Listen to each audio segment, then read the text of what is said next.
Meeting to order since we don't have a chairperson yet. Is that all right? Yeah. Okay. Okay, we're going to go ahead and get started. This is our Licensing and Examination Committee. We will call the meeting to order, and we will first do a roll call to establish a quorum. Marcine? Tree? Present. Tanya Fairley? Present. Yolanda Jimenez? Present. Derek Matos? Present. And Steve Weeks is absent. Absent. All right. This is our first time for this committee to meet, so we do need to have an election of a committee chairperson. Don't be alarmed. Most of this is going to be me talking today. We do have a policy in our board member guidelines that you can only be a chair of one committee at a time. I don't know why we have that policy. We might want to consider changing it. But that basically leaves only two of you to tough it out to become the chair of this committee. So at this time, we'll take any nominations for chair. I nominate Derek. Second.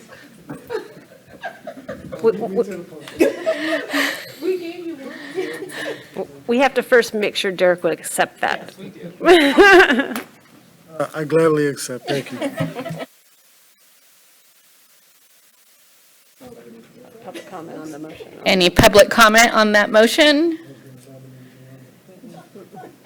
And at this time, we'll call for the vote. Okay, Jackie Crabtree? Yes.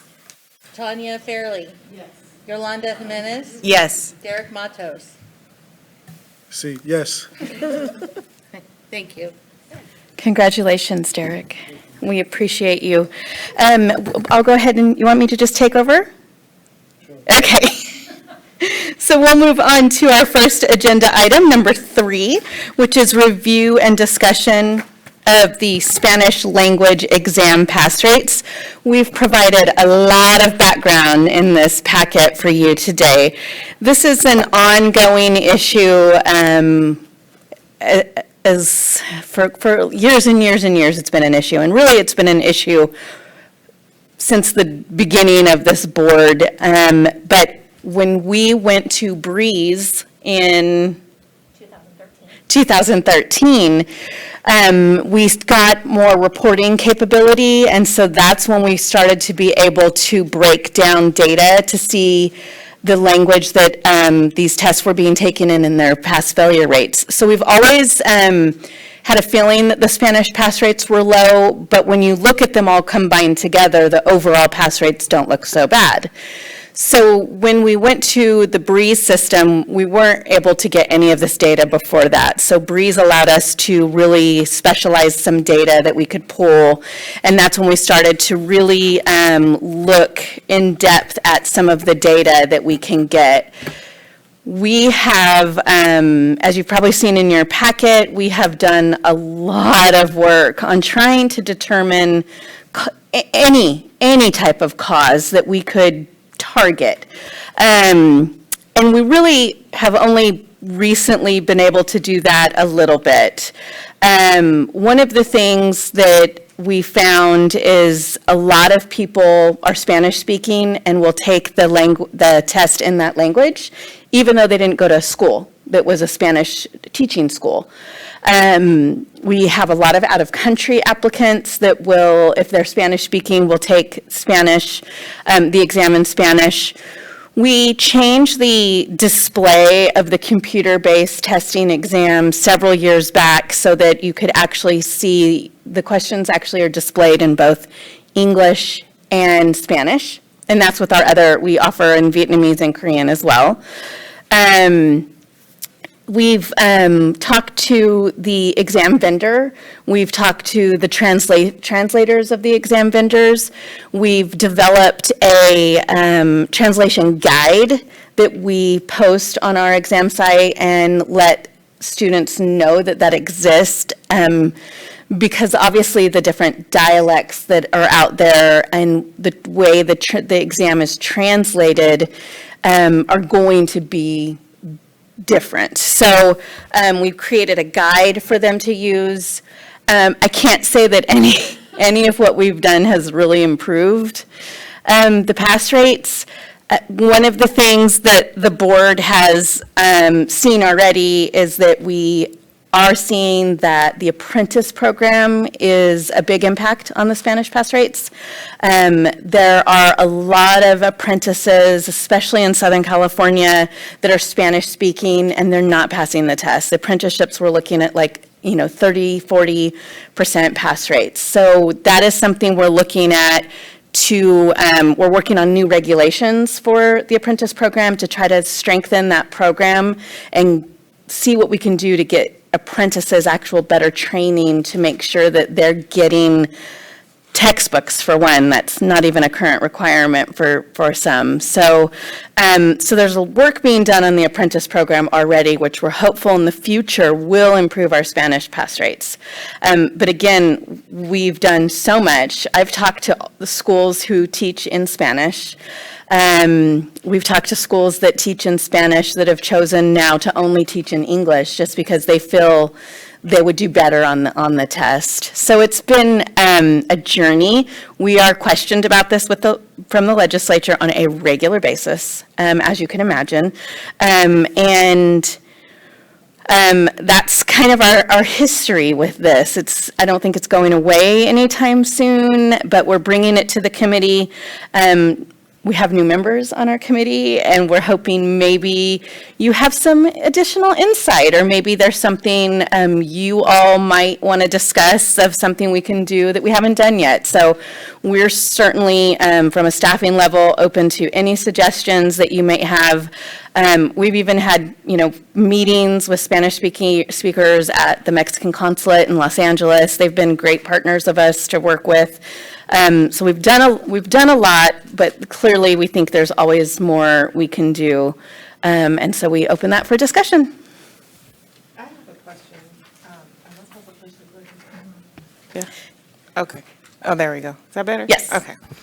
I was reading this and I noticed that the Arizona Board of Barbering Cosmetology, they do not offer Spanish speaking at all. I mean, Spanish translation at all. They only offer the examination in English. Do we know what their pass-fail rate is? That's the first question.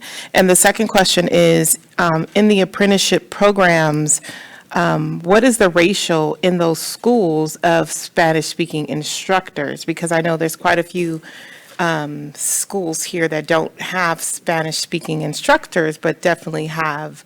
So that, to me, would be it seems that would be an issue if there's no Spanish-speaking instructors in these schools, but yet you have Spanish students. How are they set up? It sounds like they're set up for failure just joining that program. We don't have any oversight over instructors at all. So we have no idea. I know that when it comes to schools, the Bureau of Private Post-Secondary has a requirement that you have to have been 3 years in the topic that you're going to be teaching. I don't know, I don't know if they have any language requirements at all, but we will find out. For apprentices, we wouldn't know either but I don't know if that's something we might be able to find out from their local education, LEA. We can look to see if we can find that out. I don't know if we can find that out or not, but we can check. It seems to me like there's a gap between the apprenticeship program and the board, right? So if you're trying to get data and have this information to make it better, but yet there's a gap between how they work and what we're collecting, then it seems like we need to work on trying to fill that gap so that they do work together and not be so separate, so that we can effectively help the students. Because at the end of the day, it's about the students passing and being able to start. Right. So that was my troubling thing here. Is like, wait, there's a disconnect here that we need to see how we can be more involved with helping get those numbers together. Right. But, and I get it that they're two separate, but yet we're the ones keeping the data. We're the Right. ones that are, not we, I mean, keeping the data, but yet we have no control over how to help the apprentice program effectively reach better scores. I will tell you that within the past 2 months, we have been having meetings with the Division of Apprenticeship Standards, who oversees the apprenticeship programs, and with the Bureau of Private Post-Secondary. Something we've talked about with the board is the amount that apprenticeship programs are charging really makes them a school. So we are working on a plan with those two other agencies, and I can tell you that's we've had two of the most productive meetings that I've ever experienced with those two entities. So we are super hopeful we get some action, because you're right. There's 3 different state agencies that have a role in apprenticeships. And we have so much data we can provide. Same with schools. We have all this data we can provide to these other entities. They've just not really had the resources or willingness to really work on trying to tackle these projects. And I think it's been elevated enough now. I've met with the chief of the Division of Apprenticeship Standards and the chief of Bureau of Private Post-Secondary, and they're super motivated to help us. So that's something really good that we have something to look forward to on the apprenticeship program. As for the other states, we can get their pass-fail rates.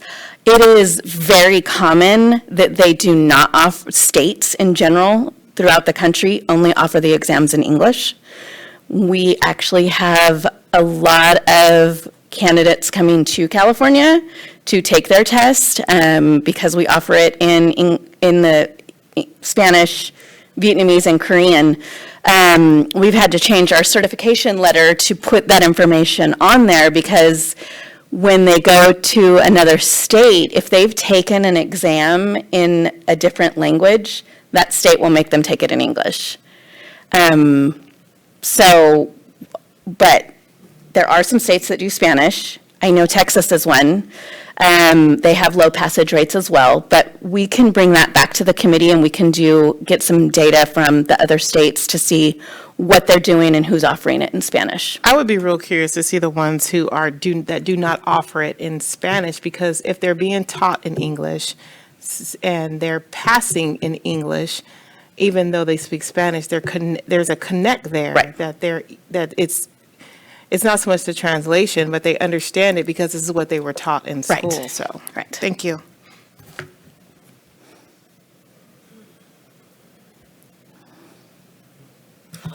All right. So, a couple things. Three takeaways that I got from reviewing the material. Two of them which Tanya just pointed out. I think historically, we obviously see that there's a issue between the practical and the written. I think one of the big hurdles that we're going to face is the previous action that we took to exclude the practical. If we've always had higher passage rates in practical, by removing the practical, we only gave it to more of a hindrance now. It's more of a hurdle, especially for this particular population, not being able to pass it.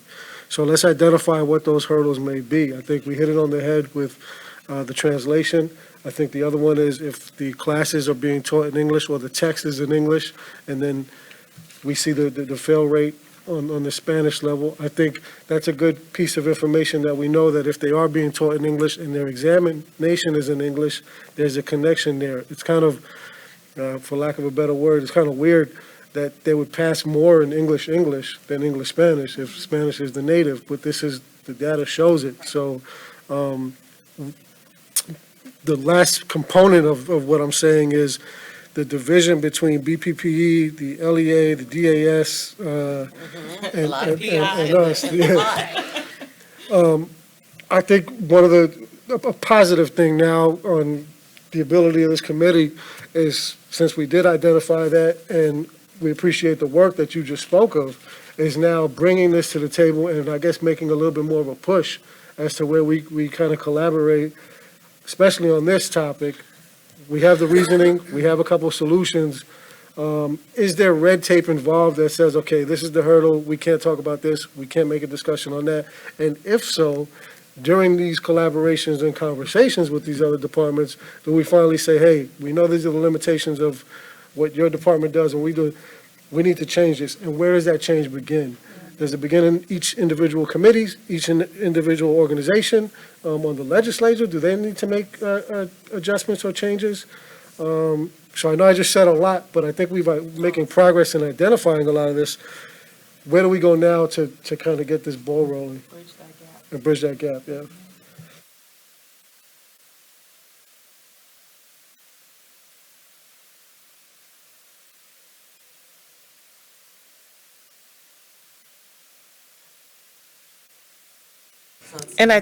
And I think to Derek's point is that sometimes when you have too many people in the mix, it creates all of this, can I say crap? All of this stuff, all of these boundaries that are, who are you benefiting? You're not benefiting the people who need to benefit from these exams and who can make their livings by getting to the next level.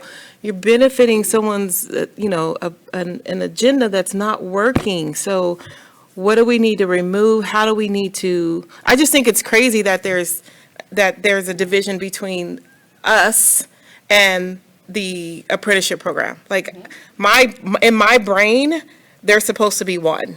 In my brain, right? So we got to figure that out. Like we have to figure out how to bridge that gap, because if the apprenticeship program, that works for a lot of people, schooling doesn't work for a lot of people. So it's there so that these people can start on their journey. But if the roadblocks are there, then it's just creating more and more division, and it just doesn't make sense. Agree. How long has it been separated? Forever, and I remember you had mentioned it one time when we were. I mean, there's a whole other state agency, not within Department of Consumer Affairs, that's their job. Division of Apprenticeship Standards is actually under the Department of Industrial Relations. So and they handle thousands and thousands and thousands of apprenticeships, but not necessarily, we're a little unique in that. Most apprentices have been plumbing or construction. And so, our apprenticeship requires a license to go to work. Most other apprenticeships do not have that. So I definitely think with the work we're doing with apprenticeships is going to improve things.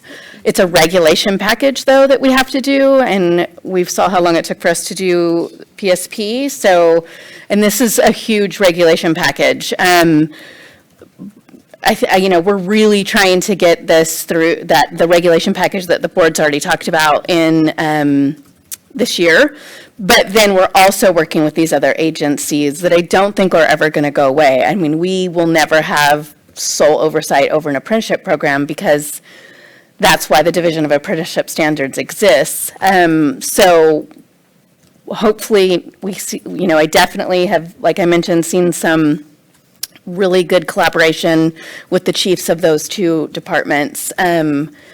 And hopefully getting apprenticeships back to where they should be, because when I started, there were only, which, it's been a while, but there were only 10 apprenticeship sponsors, and today we have over 40. And they're operating as schools. And as such, they're not falling under the Bureau of Private Post-Secondary. So they're out there doing their own thing. So here's another question then, because I'm in Southern California. I see a lot of stuff. And when you know that there's apprenticeship programs that aren't up to the standard of what an apprenticeship should actually be doing, that's why I'm saying that gap is there, right? So the school's not benefiting the student because they're not doing what they're supposed to be doing as far as the education, the translation, the pass-fail rate. And then here we are, the board who gets this data, we give them a test, and then they're failing. So they're not advancing in their schooling, and then they come to us and they're not. So we're not doing anything for this particular person to get them to the next level. It seems like the push would be to bridge that gap. Like that, I mean, I almost want to say priority, because if the fail rate is so high, and yet we still have these schools operating as apprenticeships, but their people are failing, what is the point? I agree. And they're also getting federal funds. I'm gonna turn. Okay, Yolanda. So I just want to add a couple of things that, I don't have questions, but I do have a couple of comments that are toward this Spanish-speaking students not passing, aside from this apprenticeship that I don't know very much about. One thing that I noticed in teaching students that speak Spanish is Spanish is very different. I have students that come from Mexico, and I have students that come from El Salvador, and I have students that come from, I can't think of what the other country is. And when I watch them try and communicate with each other, it's almost like they don't speak the same language. So that was something new, fairly new for me, listening to them say one word and another kid saying, I don't know that word. And then them trying to figure out what they were talking about, showing pictures of, and so the dialect is they're very different. But some students will say that they learned in Spanish, but they aren't actually literate in Spanish. So they can speak Spanish, but they can't read or write in Spanish. And that's a huge, so when I translate and I give them something that is translated into Spanish and they look at it and I'm like, you're not literate in Spanish. Okay, I need to think of something else to do. That's one of them. Two, I have a lot of Spanish-speaking students that have interrupted education.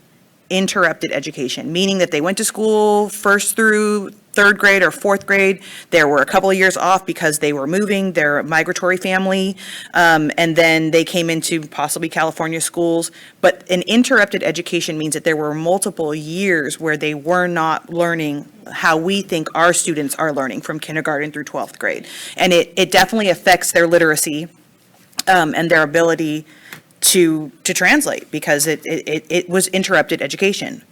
So that's another thing that these numbers made me think of. Then the next is when you have a student that spoke Spanish first and then they learned English, so English is their second language, they don't actually become literate in either of those languages without a lot of effort. So what you brought up with them learning in English and then taking the test in English, that means that their literacy skills are stronger in English, and those things need to be encouraged and supported while that student is learning, whatever the topic is that they're learning. Or their first language is Spanish, and then they need to learn in Spanish and become literate in Spanish all the way, speaking, reading, and writing. But not both at the same time. That's it. That's fascinating.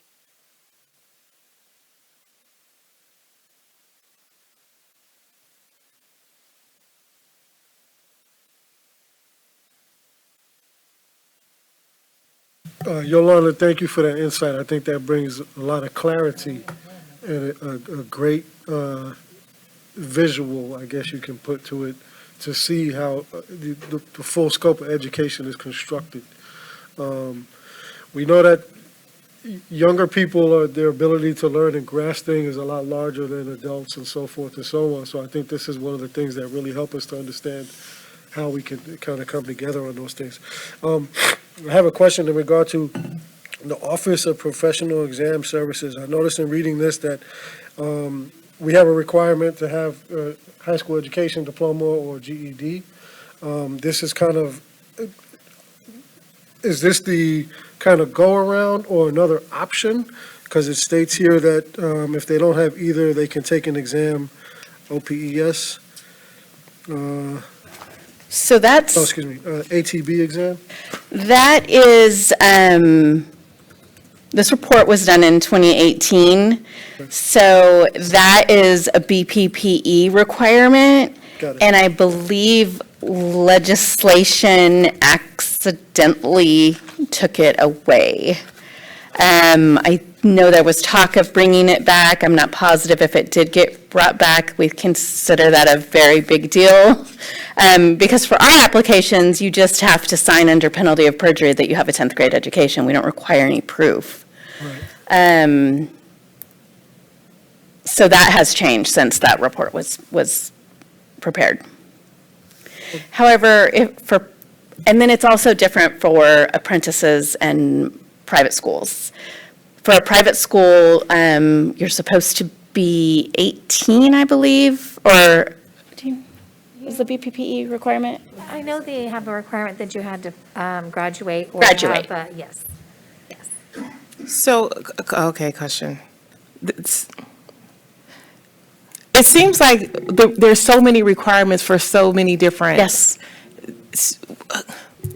That just doesn't make sense to me. Like, it just seems like this is where all these disconnects come from, right? So making requirements standard across the board, why is that so difficult, right? Because if you make the requirements, I know everything's always easier said than done, but if you make the requirements standard across the board, first of all, no one has to guess. Okay, this school's 16, this school 10th grade, this school 18. And then being able to bridge the gap between board and apprenticeship program. And then you got the private schools. The requirements should be this, it seems like we are making it more difficult for the person to get the right kind of education because there's so many different requirements and standards, right? I think as a committee, what we have at our disposal is saying we're here to protect the consumer, right? So the fail rate being high, is that protecting the consumer, right? Because you're not giving someone a license that isn't able to grasp what they need to grasp. But is it really protecting the consumer? Because the fail rate is so high, these people are going to go off and do their own thing. So let's bring our heads together and say, what are the obstacles that need to be removed, adjusted, changed, so that we can really get to protecting the consumer?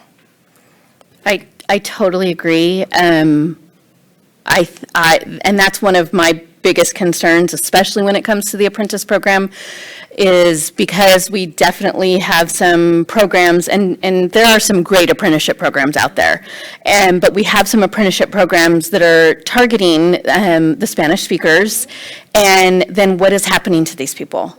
Are they they're disappearing, they're not coming back, they've failed, and then they're gone, they're in the wind, so And the that's. school's gotten their money, so they don't care. I mean, let me not say that, but it's a domino effect, right? So if we make the standards, get the standards the same across the board, look at really protecting the consumer by making sure that the people who are taking these classes aren't just getting the first 40 hours that they need to pass the apprenticeship program and then go off on their merry way. Really take a look at all the divisions that all these programs are creating. Right. Okay, so given everything we just discussed, then would the next step be to create some sort of framework, or maybe like 10 bullet points, something that says this is our discovery, this is what we recognize as being an issue, here's the solution, and then at this the next time we meet with these other departments, we've already done the legwork, so to speak. We've taken the first maybe 2 action items to the table to say, okay, this is what we came up with. We can use your resource or your help to connecting or bridging this by if you did this, and you did this. Is that reasonable? Is that something that we can do? And is it possible to do? I know you said it takes a long time, and PSP took several years. I mean, I get that. A lot of us may not even be on the board when that time comes. But Hopefully you I think we have are. to start somewhere.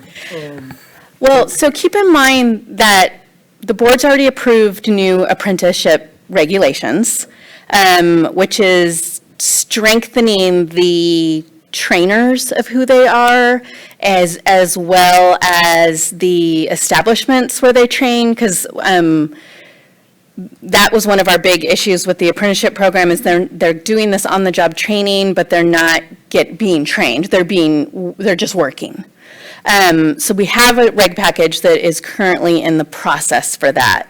We also have my work that's been done already with the other two entities. The other thing we're planning to do is we did just recently appoint one of our staff people who's kind of our expert in the apprenticeship program. She also worked enforcement cases, so she is taking on a new position, just started, I believe, last week, where she's going to dedicate all her time to the apprenticeship program.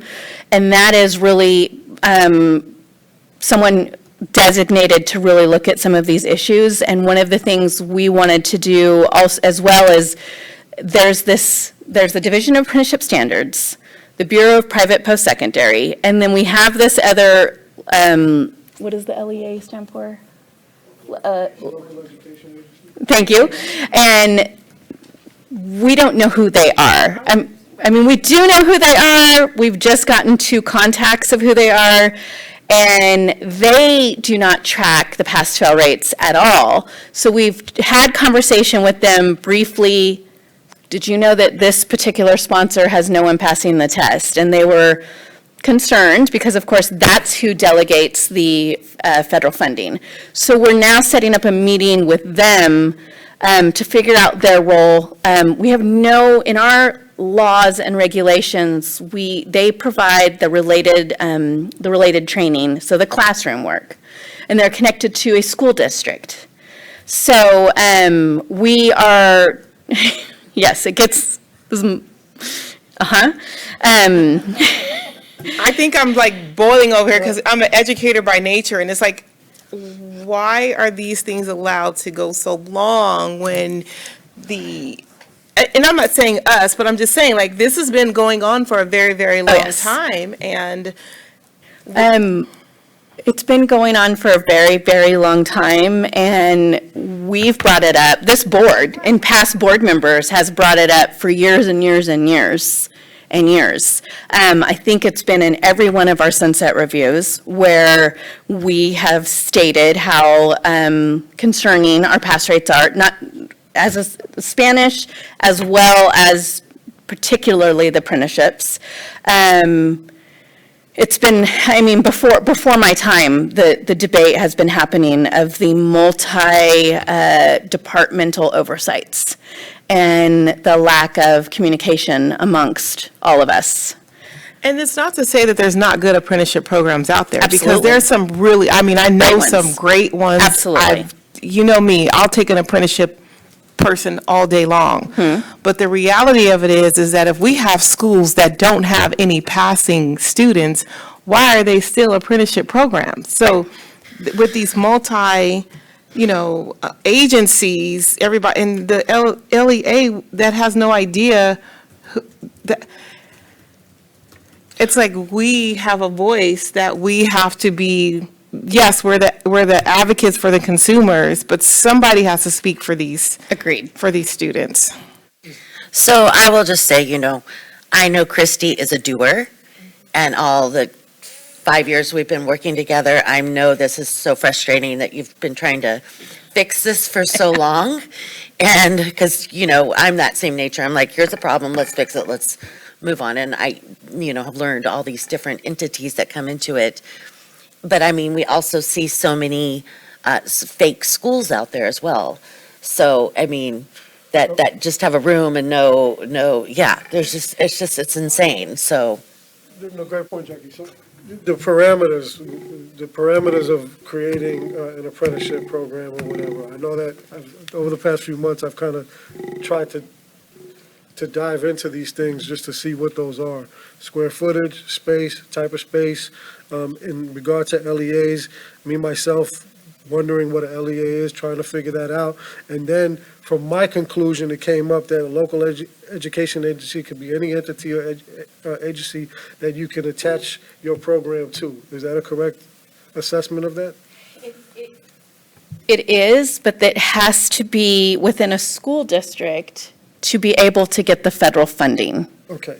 And that's the component that, I guess, when you discussed the funding that they're all going after, the federal funding side. When we say that the apprentice programs are receiving, I guess that's the prize. is to receive that funding. It's not so much that the students are being charged that, because I could be wrong, but with my experience of being an apprentice, and I don't want to take this into a full circle, but from my personal experience of being an apprentice, when I got into my program, it was $500. Now it's about $1,500. I know on record it says a program should charge up to $2,500. I believe that's what it is. Right. And cap at $2,500 per student. But on the average, you're going to see that it's roughly around $1,500 to maybe $2,000. Is the funding that they're receiving, the federal funding, the program is receiving that on top. Okay, so to Jackie's point, setting some sort of framework as to, well, you have to have this amount of students in your program, you have to have a pass-fail rate of such and such. These components, are they currently there? Can I remind everybody, we're still on the Spanish language agenda item? Yes. Okay. I want to make sure we're tying back to our specific item because we do have a little bit of crossover with our next item as well, I think. Most certainly. Thank you, Sabina. I definitely want to wrap it up on that, but I just want to kind of come to that conclusion that, to your point, here's my next point. We just created the Externship Program, which essentially it mimics, it's pretty much the same thing. And we just lowered it to 25% or 250 hours before going into a salon or barbershop. So if that's the case and it's the same program, have we already created the framework on how that works for the relationship between the state, the program, and the salon and barbershop owners? And if so, then could that also be used as an extension for these apprenticeship programs? It all comes down to what our legal authority is. And I don't believe, I think we would be overstepping our authority because the LEA funds have to go, are for an apprenticeship program, and to be an apprenticeship program, you have to fall under the Division of Apprenticeship Standards. So we're always going to have those two entities to deal with. So our authority is very limited to what we can do with program sponsors, we don't have anything that says, and maybe this is something we could bring to our next meeting, is we don't have anything for any school or apprenticeship program sponsor that says you need to meet a minimum pass rate. We would need legislation to have that happen. I don't believe even the Bureau of Private Post-Secondary, who oversees all private schools, has that authority. So, that would be something we would have to take to the legislature to see what we could do. So in regard to the externships, then, student goes into school, they pay their $30,000 for their schooling, and then 250 hours, the remaining, or after 250 hours, they can go to Jackie's salon and work with Jackie. What does that look like? Well, that's the next agenda item that I have big concerns with to bring up. How much is the federal funding that they get Do you know? for the student? I believe it's a dollar amount per hour. I want to say it's like $5.62 an hour of related training that they get for every student. So they're getting a dollar amount for every student that they have sitting in a training class. Wow. And that's the 8-hour day, the 1 day a week. Right. They're doing that, per student. So my last question, to go back to this as a committee, in regards to the pass-fail rate, because it's coming from all areas, right? It is. It's high in the apprenticeship program. Right. It's there in the schools. It's there. It's just there, right? So I think that where the disconnect is, we find the disconnect for each entity, so the school, the apprenticeship program. But I think what Yolanda said was just very, very, very, very eye-opening, right? if they're not fluent in Spanish and not fluent in English, but yet they're taking the test in either one of those areas, what do we bring back to those schools, that apprenticeship program that says, hey, this is what we recommend to help get the student to the next level so that they are able to pass the test, right? And I think looking at something like what Yolanda said is such a brilliant idea, because it will change the narrative and it will change the thought process of someone who's learned in English and says, oh, let me just take it in Spanish. Well, the encouragement could be, you just took this whole class in English, your one-on-one instructor's in English, why don't we take these practice tests in English? Therefore, it will strengthen your English knowledge of the test. And maybe we can get you to the next step. Right. So. I can't remember one last question. On when they're taking the test, is it in both English and It is. Spanish? It That's is. what I thought.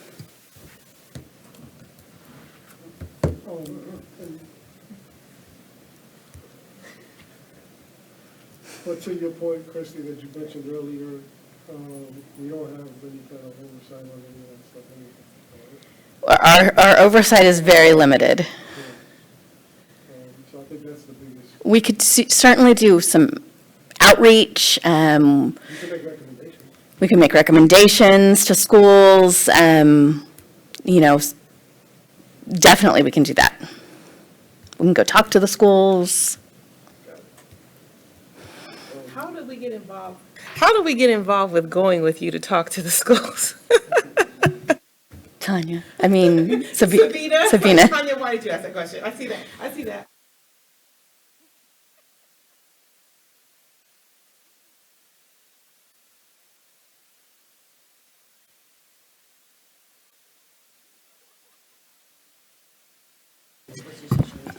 You can definitely give your staff, and through your executive officer, feedback, and that, at an appropriate committee report could be provided at whatever appropriate committee that might be.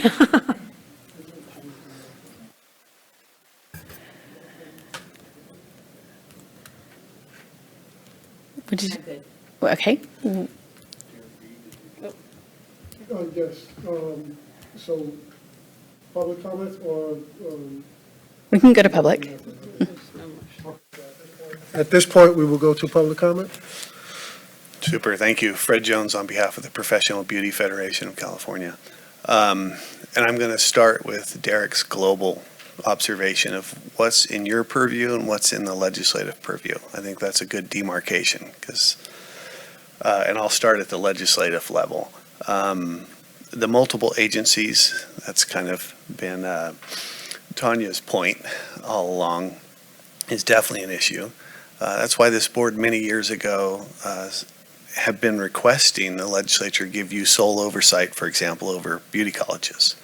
Why have two DCA agencies, two sheriffs looking at the same institution, especially when BPPE deals with totally different industry sectors, schools that have nothing to do with beauty. And we are unique in a lot of ways, as the Department of Apprenticeship Standards has said many times in public meetings.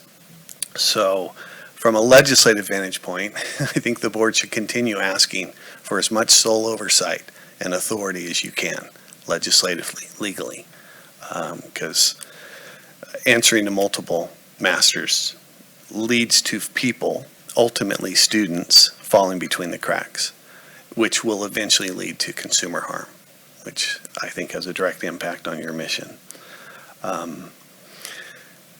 Aggregate scoring. I have to provide you a brief history lesson. So this board was created in 1927, and ever since there's been practical demonstration exams as part of your license process. And the Office of Public Examination Services don't like aggregate scoring. And by the way, take a step back. That's when you have a written and a practical, and you aggregate the score so that you have one cut score. So you could do piss poor on the written, but do really well on the hands-on, and that can compensate, and you can pass the overall. So they first recommended doing away with the cosmetology and other sub-license categories, but barbering kept aggregate scoring for a number of years afterward. And so we didn't see this Spanish issue raise its head, particularly in the barbering field, particularly in the apprenticeship barbering field, because students were doing really well on the hands-on, because an apprenticeship program is almost all hands-on. It's a 2-year, 3,200-hour program. But when aggregate scoring was eventually done away with, that's when this started rearing its ugly head, because students couldn't compensate. They had to have a cut score for the practical and a separate cut score for the written. So essentially both were equal, of equal importance. We fought that as an association. We wanted to keep aggregate scoring because we thought ultimately how you performed your responsibilities on your client was more important than your theoretical understanding or your ability, frankly, your literacy in a written format. But we lost that battle. And then the legislature just doubled down on it with SB 803, and they blew up the practical exam entirely. So there's no hope of going back to aggregate scoring.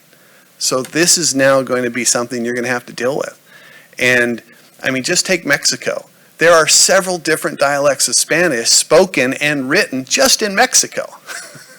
So the idea that you're going to have a uniform written Spanish test is a joke. I know an all Spanish school that has their students opt for the written, the English written exam, because they figure there are more terms, again, unique to our industry, that don't translate well in any of the dialects of Spanish. So they say, look, we recommend, even though we're teaching you in Spanish, opt for the written in English first. Then you can toggle between the Spanish and written. So there's a lot of concerns to this. And then you layer on that the whole apprenticeship issue. And I think you're going to have a perennial concern. This is going to be year to year. I don't see a lot of obvious answers. But I will say from a policy management point, the Board of Barbering and Cosmetology should get as much sole or at least lead authority, legal authority, granted by the legislature as you possibly can. Because our industry is unique. These other agencies, and they will admit it, DAS does not understand this industry's apprenticeship program. It is nothing like the building trades program that have a strong union, that have strong instruction and oversight from a private party perspective before you get into the regulatory. Anyway, that's your history lesson. Good luck dealing with this issue. It's tough. Thank you.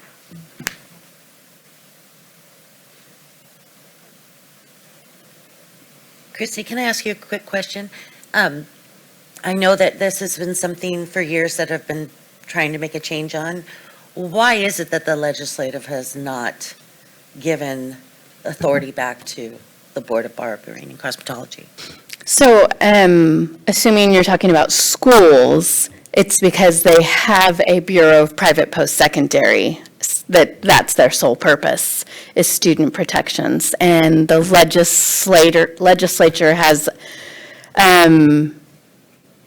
is of the opinion that BPPE is the student side of things, we are the consumer side of things. Again, we've asked for sole oversight of schools since before I became the executive officer 17 years ago, and it hasn't happened. I would agree we should continue to ask. I do think it would be better all in one spot. We're continuing to deal with schools to this day with issues. And then, of course, when it comes to the apprenticeship program, it can't happen because they wouldn't be getting their federal fund.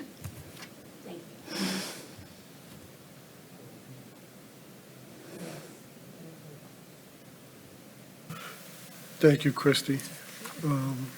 You've been great at providing all this information and patience. So I know it's a little bit of a learning curve in some ways, so you might have some questions that you get that you've heard in the past or whatever, but thank you. Appreciate it. Do we go So can I make a recommendation, I guess, on this? Is that,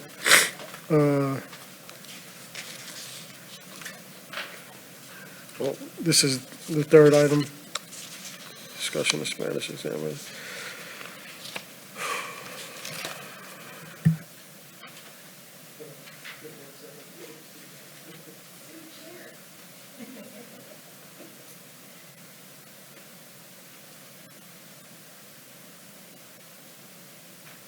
Let me ask the rest of the committee. Given the insight that Yolanda has given us and the work that has already been done, shall we continue the discussion with the information that we may gather until the next meeting?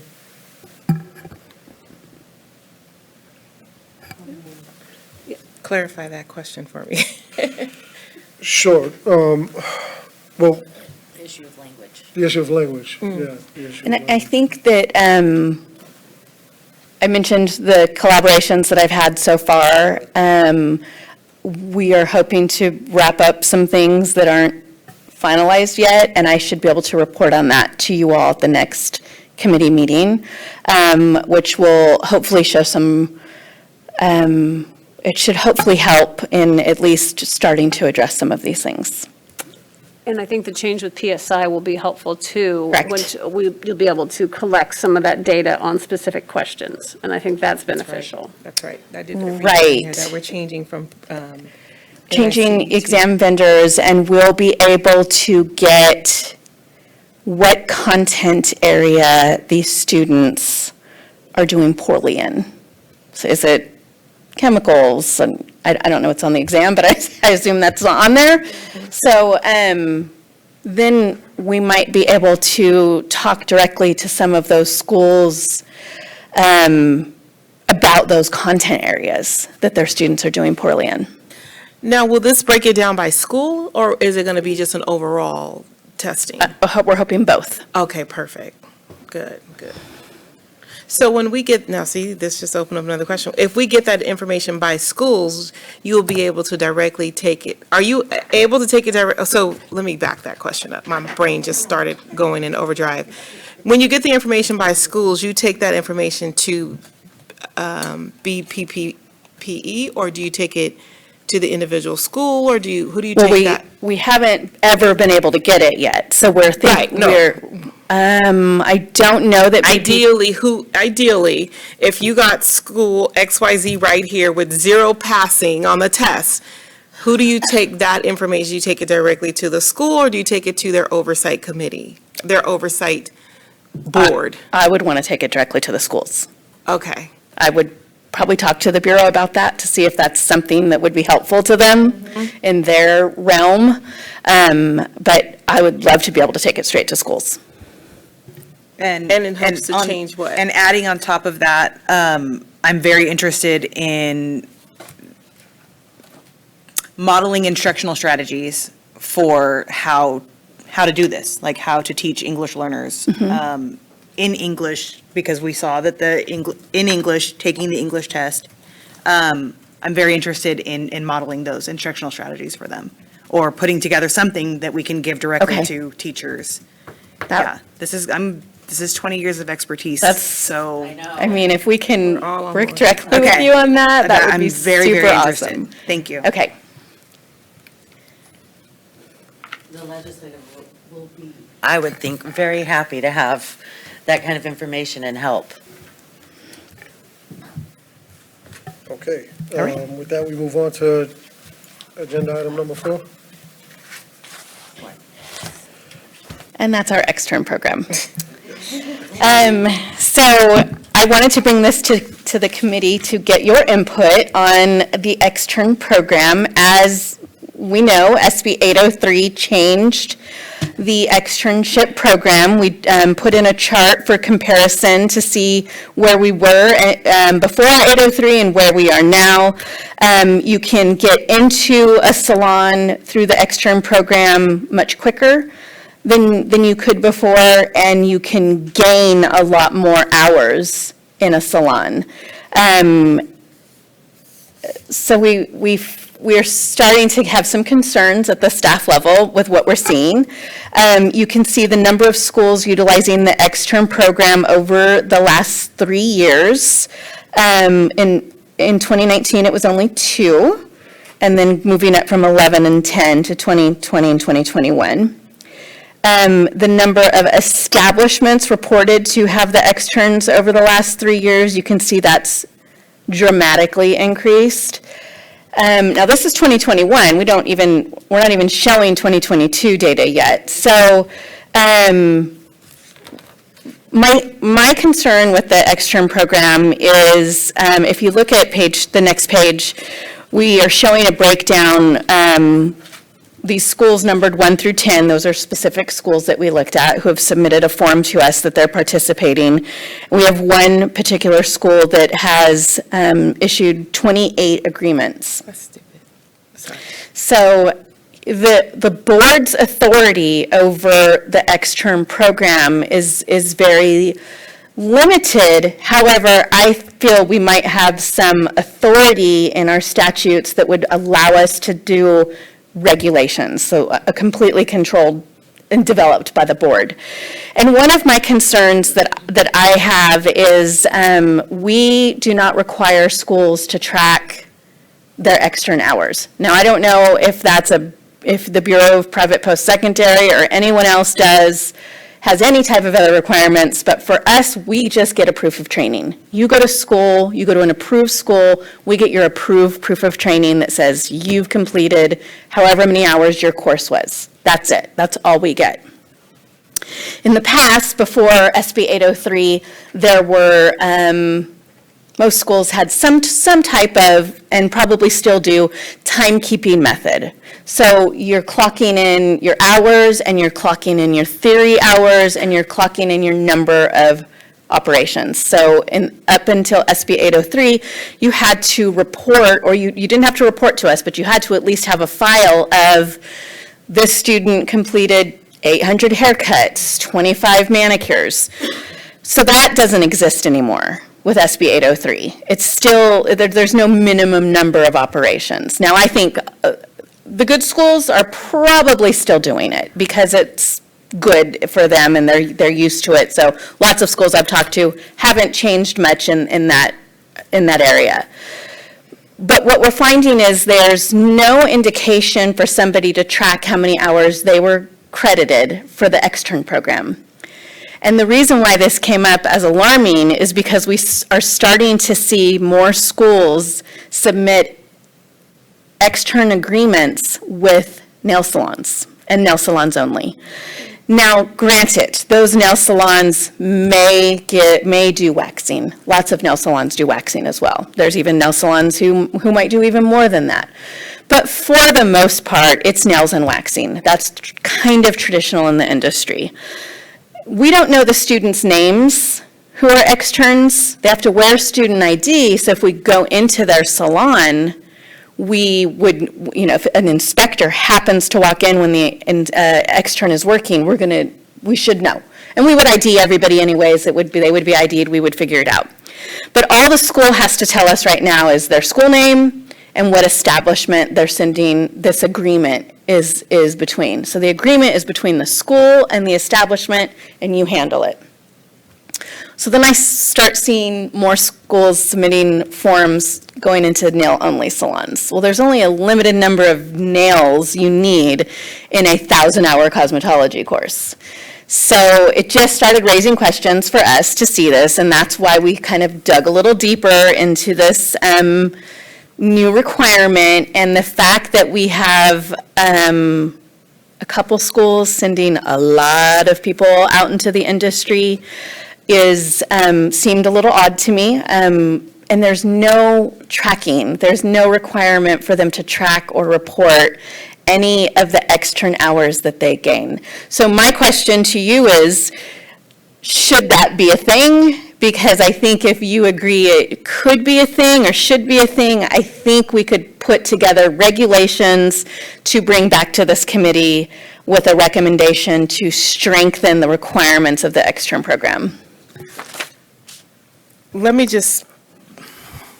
me put a little caveat in here.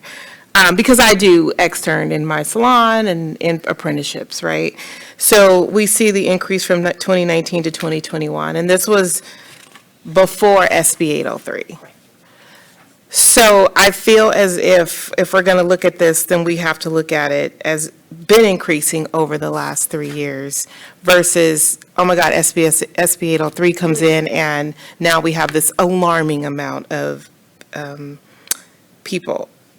Percentage-wise, it increased less than 10% overall.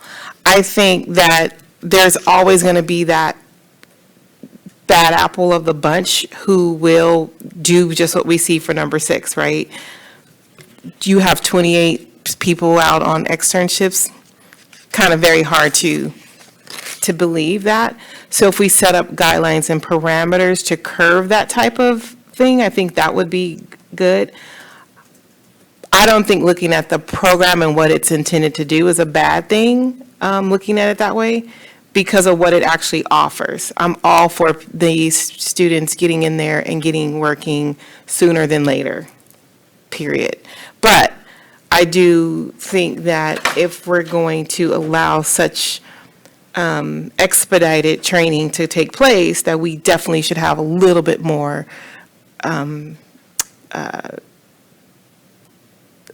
what's the word? Give me the word, Derek. Oversight in place. Because I can easily, with my externs, that 250 hours, get that done and get them ready with no problem in my salon. So I don't see this increase as alarming overall. I see an increase alarming for the entity itself. Totally agree. And I think, well, one of the things that I would bring up as a discussion point is, should we know who the externs are? Absolutely. I would love to be able to track their pass-fail rates. I totally agree with that also, Christy. I also think that not only knowing so I know the schools that I deal with, I make them send me timesheets. So when the student comes in, I know what time they got there. If I have them off on the training by themselves, I know what time they're leaving. Again, as you said earlier, good schools are going to continue with that type of thing, and that's not hands down. So we concentrate on keeping the good schools good and curtailing the schools who are going to try to manipulate the system just because people are that things like that can happen. But I definitely think we need to know who the student is. I think we should have some oversight, like you were saying, and bring up with it, because the good schools will do it. Right. So then it would really help. Yep. This problem, for sure. And I do think it's a benefit to schools to do it. I was actually surprised really that there is only that few schools. We have 260 schools in California. And so I would hope that we could maybe promote it more in a sense, because I've talked to some salon owners who are very interested in getting involved with it. I think one of the things is, and if I'm looking at it from a requirement standpoint, to have 4 employees, sometimes nowadays, especially after COVID, a salon doesn't want to have 4 employees. So I think that if you want to promote it and get it, I know for me, I took a break because of that, that being a requirement, even though I have a standard training program. So COVID changed a lot of us on the salon ownership side. We're still trying to make sure that we are providing comfort for our staff, for the consumer, not allowing a lot of things in. So it really is going to limit some of the salons from taking on an externship, even if they can. So if I'm looking at that from the side of being one that provides the service, having a requirement of having 4 employees, there's a salon that I know that does very well that has 3, the owner and 2 assistants, and very well can have an extern in there, but with that requirement, we'll keep them out.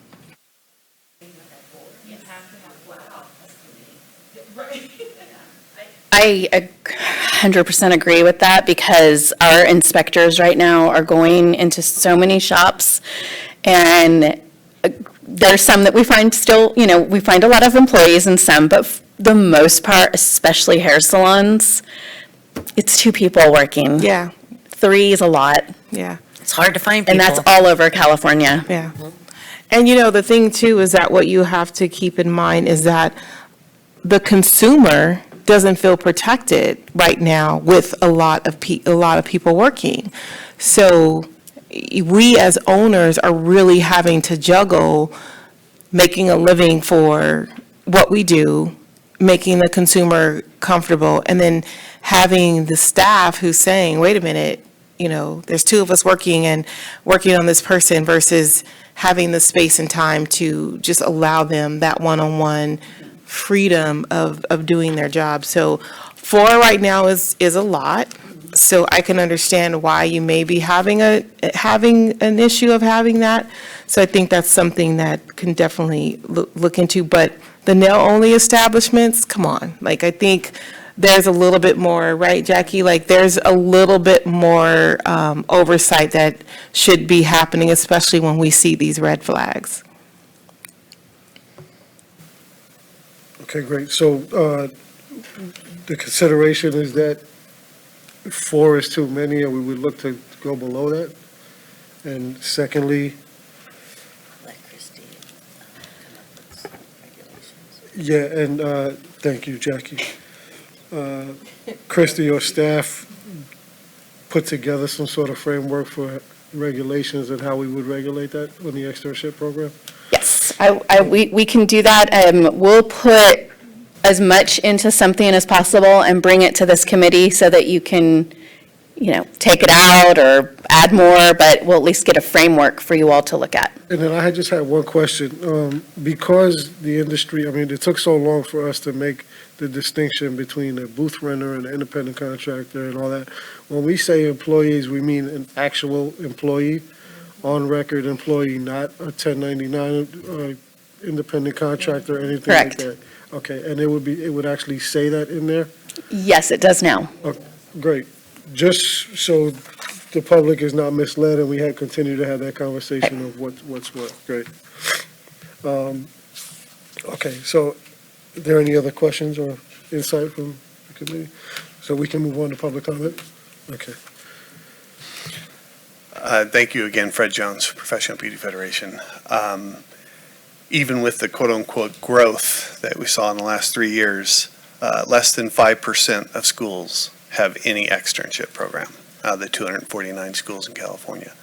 And less than 1% of salons and shops have externs. So as usual, Tanya is an outlier. However, SB 830 has altered the landscape exceedingly.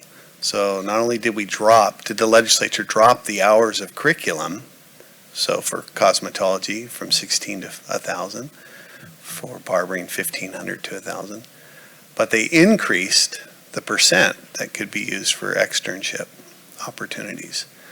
And I just want to give context. So my association has been for decades, couple decades since I've been representing them, pushing for expansion of externship. We think the more opportunities students have to be in the real world, the better their education will be and the more preparation they'll have when they get licensed. We offered the expansion of externship to legislators as an alternative to reducing the curricular hours.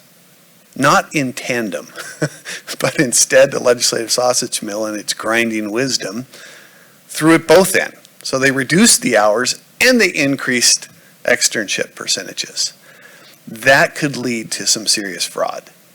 That's the problem. So the landscape has now changed. So getting out in front of this, I think, is important for you. And there's going to be fraud with the 600-hour hairstylist license. There's going to be a lot of salons that are going to pretend that they're educators and do a 600-hour program. Some of those may be chain salons after all. So getting out in front of this, I think, is going to be pretty important. So I have some solutions to throw out. One is, I hope this board, the full board, would ask the legislature to give you the authority the board used to have 25 plus years ago that says every school has to send their enrollment data to the board within 30 days of students enrolling, so that you will be able to track that they're not fraud, they're not selling hours to these students. So that is as close to a silver bullet as you can get to stopping the selling of hours, which has become much more systemic in the last 10 or 15 years among certain bad schools. And relate it to externship, you should have schools send you enrollment of all new externs within 30 days of them being placed in a salon or a shop. So I think those are two statutory authorities that I think you would need. I don't necessarily think you could justify under existing statute to do it regulatorily. But certainly the student enrollment from schools would be a key element to stopping fraud. Thank you.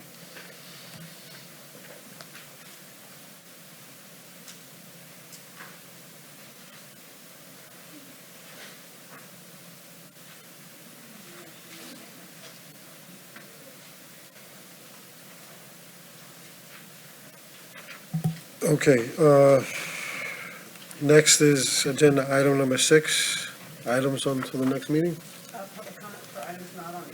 Public comments for items not on the agenda. Thank you, Sabrina. Do we have any public comments? No? Great. So then we're on to 6. Do we have any recommendations for the next meeting? And obviously, we'll have these two. Right, all that stuff. Okay.